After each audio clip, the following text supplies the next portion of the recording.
Yes, hello everyone, and good morning from Sweden. We are live, and I hope you can see us. There is no problem with that.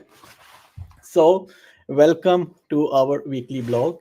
I am Arslan, one of the teachers, and we have our TAs with us. So, we will try to wrap up the week and review what has been accomplished and any notable event that took place. If you have questions, feel free to write them in the chat and we will try to answer them. So before we start, let's see where are we this week. So last week was about connectivity, and yesterday lectures about visualizations has been uploaded. So if you haven't seen that lecture, please go and watch it. So for connectivity part, I hope you are all trying to figure out how to connect things. If you don't know, or maybe I think all of you know that yesterday we also uploaded lecture on helium. Joy Hiller from Helium Foundation visited our applied IoT lab here in Kalmar campus last April, and he gave a short introduction to helium and gave a lecture to the campus student. And we had this opportunity to record his lecture, and then he showed us how he connect his device to the helium. We walked through the code for Heltec Cube Cell demo, which is a LoRa device, and demonstrated how to onboard it to Helium network using chip stack. So if you missed it, please watch it. It's very interesting. Also, if you think you have Helium coverage in your area, try it out and see how it works. But if you don't have, you might consider setting up your own gateway. But I am not sure, maybe TAs can tell more. I don't know if it is worth to spend our money to have a gateway only for this project. But as far as I know, maybe you can earn some crypto from it. So if TA, if any of you wants to say something about this helium thing.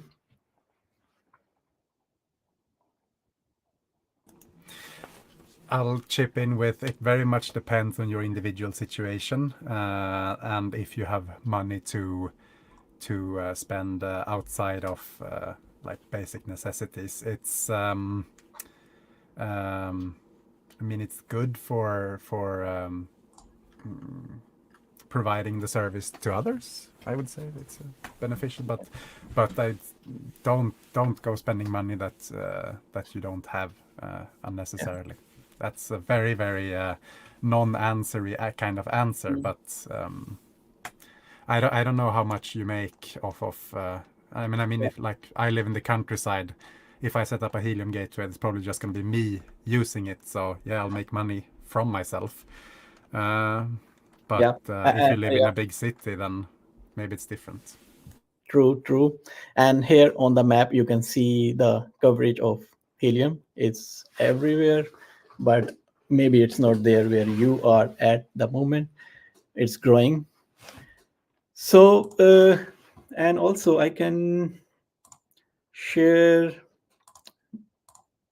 just a moment. In addition to that, I'd say that it might be worth it if you know that you have actual an actual use case applications for setting up LoRaWAN sensor devices, then yes, it could be worth investing in. But if it's just for the course, then it's probably better to just take your bike and or car and go, or bus, and go to the nearest coverage area to try it out, I'd say. Yes. And then now, if we move forward, quiz 2 reminder. There is a vote channel on Discord, and I saw many people voted thumbs down that they haven't finished quiz 2, but it was from last week. So maybe by now you have done it already, but if not, then finish it because deadline is 17th June. And yeah, so please make sure to complete it on time. So this is from last week, and also yesterday, the Oksana uploaded data visualization lecture. So it's the link is on Discord. You can go there and watch this lecture. Next week, what are we going to do next week? Yes, TS, you can share your thought and then I will share. Uh, yeah, so next week we're going to be focusing on part 3 of the roadmap, which is on visualization. And students can take either two approaches. So the first is the low code or the no code solutions. And with these, you're typically using existing platforms such as Ubidots or Adafruit to visualize your data. There's different ways that these platforms communicate with your Pico device. For instance, the Ubidots works through the HTTP protocol, whereas Adafruit works through MQTT, which uses publish subscribe rather than with HTTP, we're using request reply. It's good to know MQTT, I think. So I encourage you to maybe start with either Ubidots or Adafruit. I think with Adafruit as well, you're able to do webhooks to send, for example, notifications to Discord. So these are both very beginner-friendly options to complete the MVP, the minimum viable product for your project. We also have some self-hosted solutions. So if you've already completed the MVP for your project with one of the low-code solutions, you're welcome to try out some of the self-hosted solutions, and that will earn you a higher grade. So if you're going for a B or an A, the self-hosted solutions are the way to go.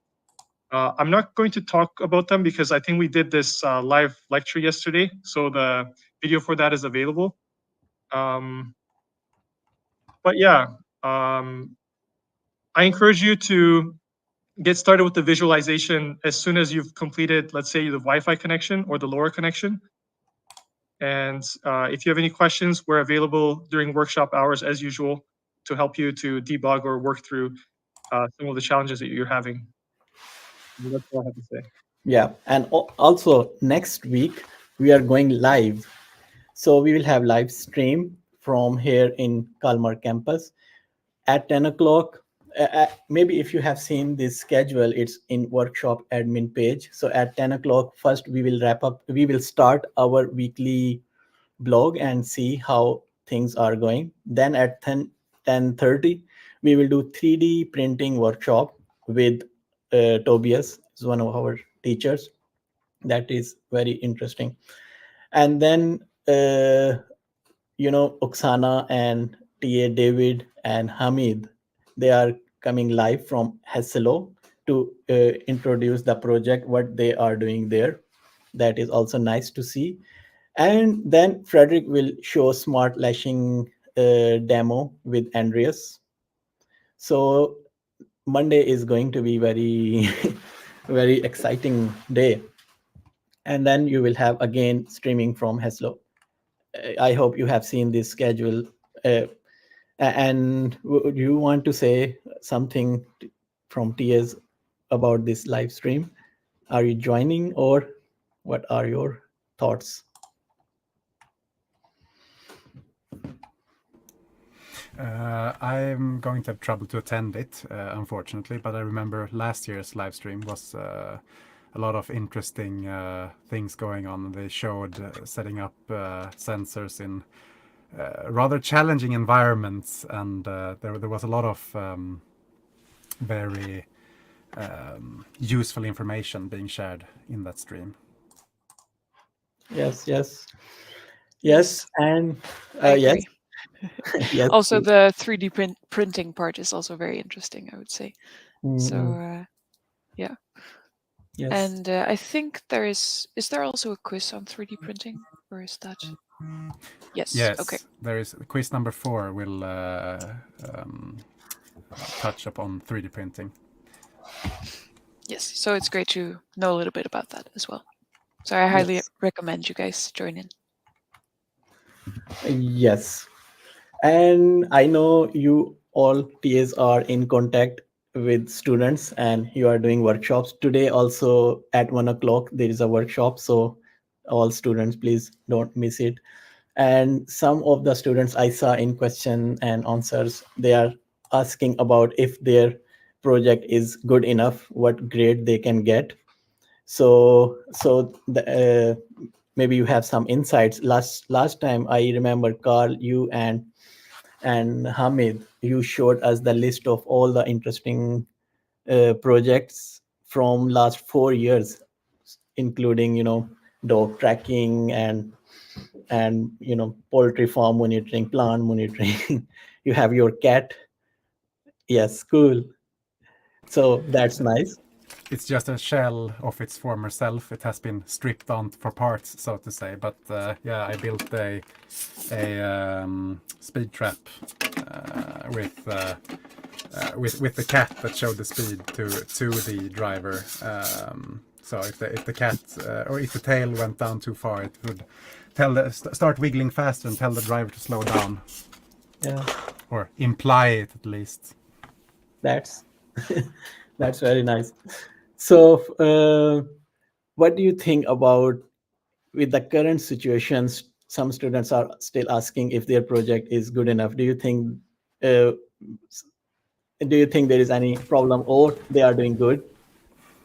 Last year, I think we had to wait until week 3 before we discussed like the higher grades. You booked a time slot with the TAs and discussed your project if you wanted to receive a higher grade, aka A or B.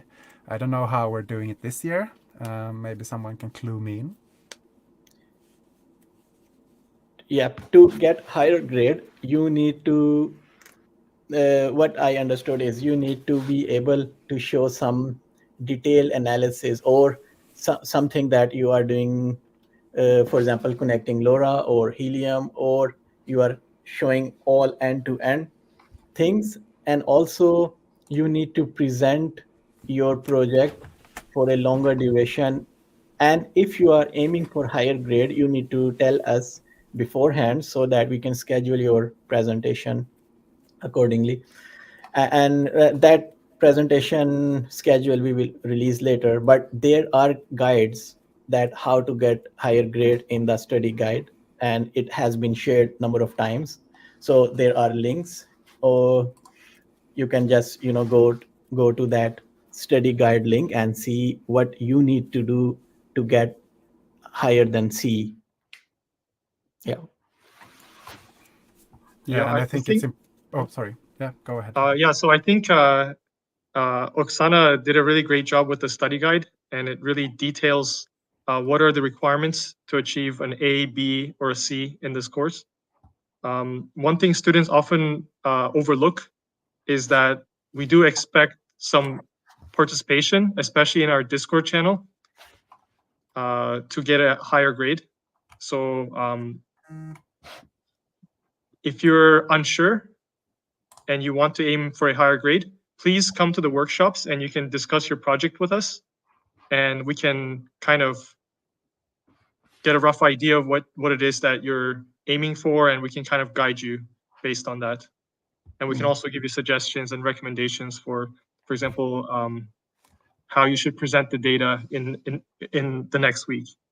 So maybe, for instance, if you have a basic application such as a weather station or a plant monitor, then maybe if you're aiming for a higher grade, we could advise you to maybe go with a self-hosted solution after you're completed the MVP, and then that would allow you to get a higher grade. That's just one example. So yeah, please come and chat with us during workshop hours. Yeah. Yes, and also some students mentioned previously, but I am not sure if this problem has been solved already, that they did not receive their kit yet. So, Nas, I saw that you showed how to do simulation uh, last time with a MicroPython tutorial. So, do you have insight that do you think some students are doing this or they have received their kit? Right now, I think most students have received their kit, so we can take a look in the vote channel. So on the left sidebar in Discord, we have a vote channel. Maybe I can share it in the live Yes. lecture questions. So we can take a look at this channel. So maybe let's see here. Have you Where received your- your hardware? It says 97 students have received their hardware and 16 are still waiting. This could be a little bit old, and I think some students were never active on Discord. So I would say I think the majority have received their kit by now. If you haven't, then not to worry. There's still a little bit more time. However, I think if you don't have it by maybe midway next week, you could be a little bit behind. So it's going to be maybe a lot of catch up for you. Yeah. Maybe you can share your Discord because I am unable to do. I don't know. Oh, My sure. MacBook is Yeah. not allowing. Let me see here. So I'm trying to share. I think you'll have to select it onto Yes, this. yes. Oh yeah, good. Yeah, so this is our vote channel. So you can select it in the sidebar. I think it's here, workshop, below workshop chat. So for this year, yeah, have you received your hardware? Most students have. And I think these votes haven't necessarily been updated. So if you're joining with us live, oh yeah, someone's toggling one of the thumbs up. Yeah, so I think most people have their development environment set up. Most people are using Windows and then Apple, few people on Linux. I think most people are done quiz one, but we can probably see that on Canvas as well. These are just kind of statistics for the TAs and the instructors. Most people are finished with part one, it looks like. A few people are, maybe 2/3 are finished part one. Yeah. Oh, most people have a good project idea, very nice. So I think that's really good. Yeah, yeah. And then And also it's good for students to keep track of what they are doing, because last time I remember some students missed the quiz. It does not mean that they are bad, they didn't do it, but they were so much into their project that they missed those quizzes. but I think students should not be afraid of taking the quizzes. You have unlimited attempts, as far as I know. Is that right? I need to check. I'm not sure if they have unlimited attempts, but they will get a chance to do them again. But do it in the first attempt if you can. The Canvas page states that there are unlimited attempts. Okay, perfect. Yeah, so I think you should just start it, and and then you'll see what's on the quiz. Even if you don't get all the questions the first time, just redo it as many times as possible, and then you'll just get the highest grade. But yeah, it's more for your learning than the project. It's kind of, I guess, yeah, you'll watch the lectures, do the quizzes, and then in parallel you'll be working on the project, which is the practical component, which is way more fun. But yeah, so this is the vote channel, and then we have, let's see, it looks like, yeah, about maybe 3/4 are finished quiz 2, and then about 2/3 are finished part 2 right now. So I think most people seem to be keeping up this year. So I think we're doing well. Yes, yes, yes.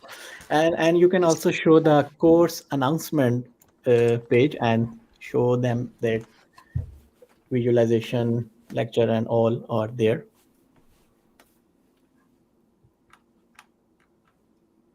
Yeah, yeah.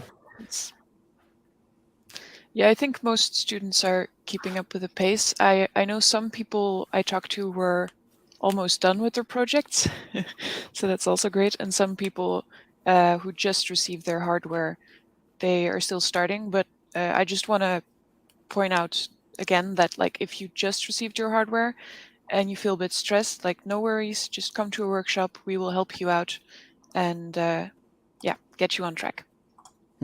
So Okay, and this was don't stress about it. yes, and I remember Oksana mentioned last time that course calendar was updated. So I hope they are also, you students are also keeping yourself updated with the calendar here. Yes, and then if you have question about presentations, then write it and we will answer your questions. What else we need to mention here? Yeah, I already told you that if you are aiming for higher grade, let us know beforehand so we schedule your presentation accordingly. There are many students, this course is quite popular, so we will have many presentations and hope to see good projects. Carl, you want to say something? Yeah, can you show my screen? I think I have a screen Yes. sharing going. Oh, that's a long tunnel. I'd just like to give a little advice for while you're doing your project to help with typing out or writing your report at the end is take notes with print screens and copying text that you find. Because if you keep a little diary for each day where you just make little notes, copy links, pictures and whatever, then it will be so much easier for you in the end to type out your report because you'll know what was it that I did, and you can go back to different code samples and whatnot. It will help with both your report and presentation. So keep a little diary for each week, or just one for all the weeks. That's entirely up to you. I usually do one per week where I just copy paste everything that I do and everything that I find, so that it's easy to come back to it. Yeah, nice. And what are your thoughts about LoRaWAN connectivity? Students are managing to get it up and running, because last week was about connectivity. So what are your insights? TAs, you can tell us. I've been helping out with people who have, or not helping out per se, but chatting with people who don't have coverage where they live and advising them to, just go look at the coverage map and go for a go sit in a cafe that has coverage, or a public library or something, and just at least try it out and see that you can get a connection. Maybe you won't implement your sensor at the public library, but at least you've tried and seen that it works. And if that's not possible, maybe they can go with Wi-Fi, but Yes, but yes. it's a challenge to get Pico connected to Wi-Fi. I'm not sure, but you can tell us about this. Yes, Nas? I think, yeah, so the usual route is actually to take the Wi-Fi option for connectivity. So this is actually really quite straightforward to set up. And I would say maybe 90% of students are using Wi-Fi to communicate with their Pico. Yeah, if you're having any troubles with setting up Wi-Fi, yeah, like I said, join us in the workshops. And then for people who've already set up Wi-Fi, who have the LoRa antenna as well, you're welcome to try setting up LoRa depending on which network is available in your area. So you'll have to check the coverage maps for the things stack and for Helium. And yeah, so which network provider you go with depends entirely on the coverage map and what's available. And I would say some students, they found that they purchased the antenna and unfortunately coverage was not available in their area. So they're kind of out of luck. They would have to either purchase a gateway or maybe drive to the nearest gateway, could be like a nearby town or city, to try that out. However, I think, yeah, so Wi-Fi is really quite straightforward, and I think everyone should be able to set that up. For LTE, I think you need other hardware. Charlotte, do you know anything about the LTE? Or Not that much. I think Hammond said that there last year also weren't that many students using LTE, but the guides are there. Like if you want to try it, you can look at it, but it's not something we like. It's like an alternate path. So yeah, That I think means most support, people, yeah, you provide I think main most support for Wi-Fi and LoRa or Helium. yes, exactly. Yeah. So But yeah, but I would recommend to try LoRaWAN if you have the possibility. It's yeah. very fun thing to try out.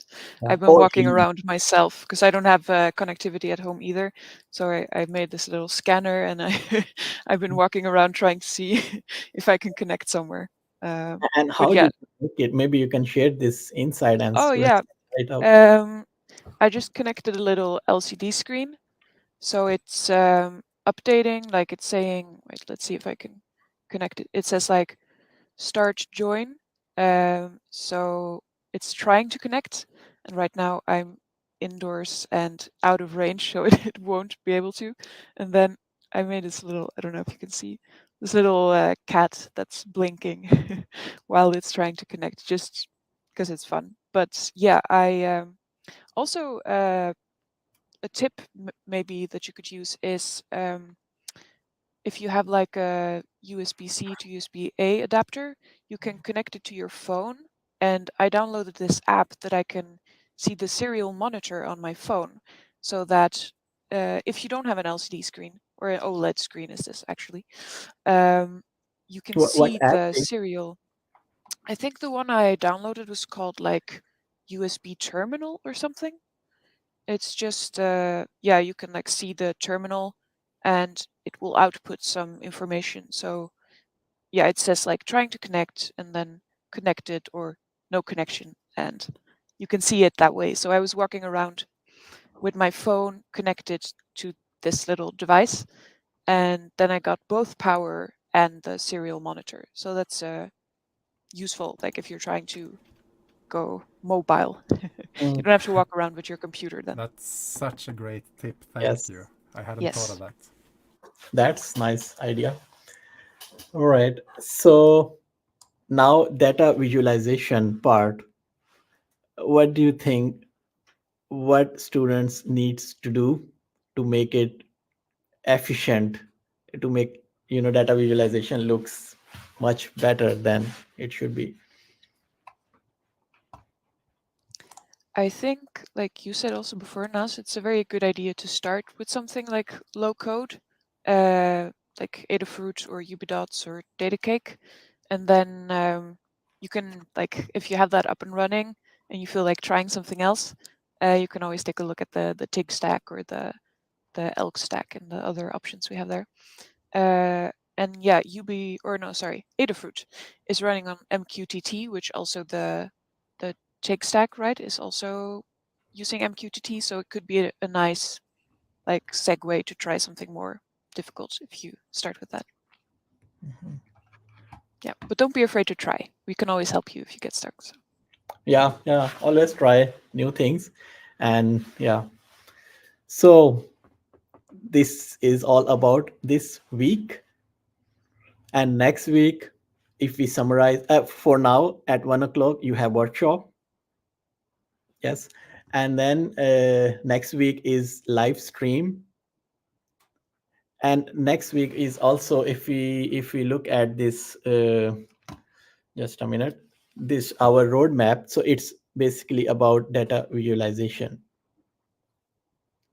Yeah.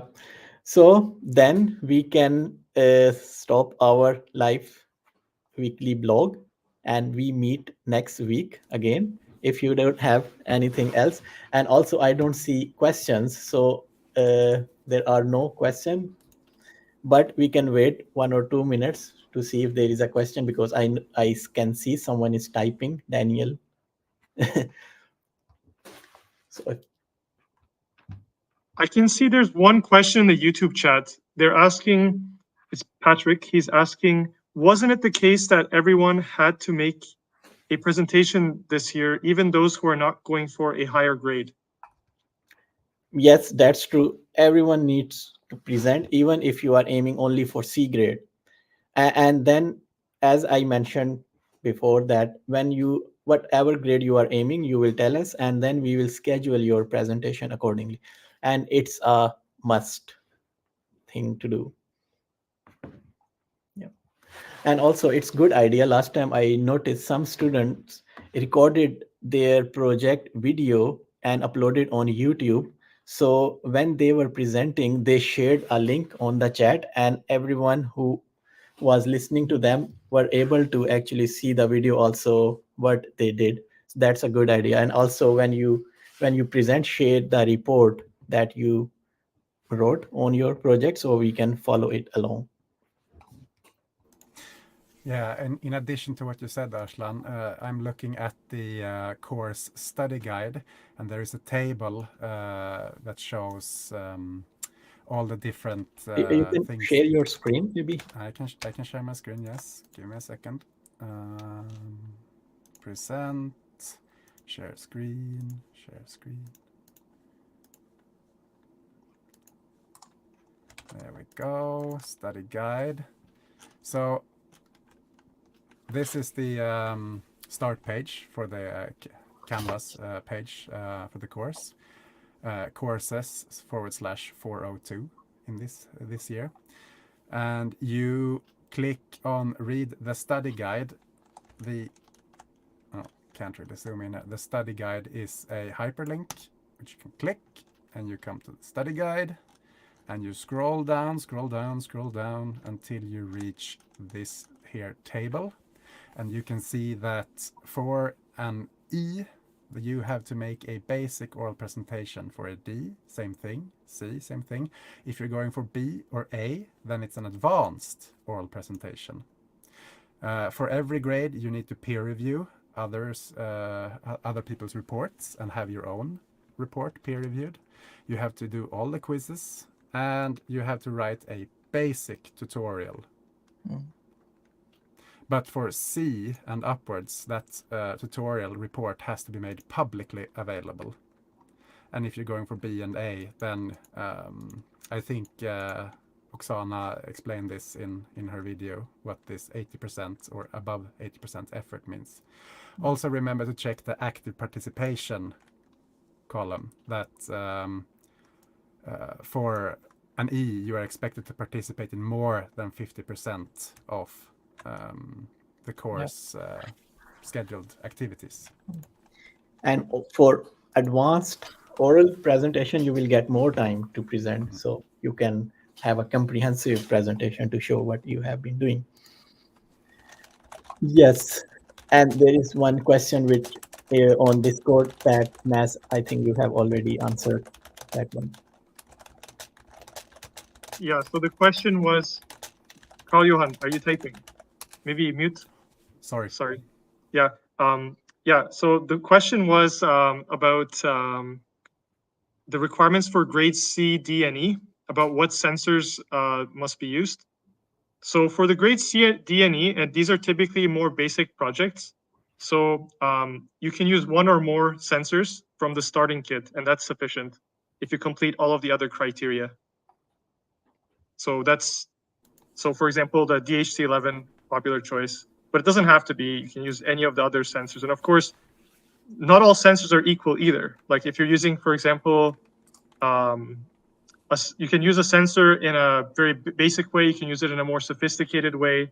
And every application is different. If you're solving a real world problem with a single sensor, that's great. So then you could even potentially go for a higher grade if you are kind of if you do have an application that is a little bit more creative perhaps and a little bit more real world focused, then you could potentially even aim for a higher grade with like one or two sensors, maybe a basic sensor and one that's in addition to that. So yeah. Yes. And I remember last year, many students, they were doing real world problem solving, applications. For example, I remember tomato farming, monitoring, car garage monitoring, linked to that real world things. And Frida asked that, is the PowerPoint presentation? Not necessarily. You can simply read your report, or it's there is no such rule that it must be PowerPoint presentation, but present which in a way that in which you are comfortable with. Yes. In addition to the sensor question, technically you could make the argument that a button is a sensor, but for this course, a button is not considered as a sensor. It has to be one of the designated sensors from the starter kit. Or maybe it's more like an actuator, or yeah.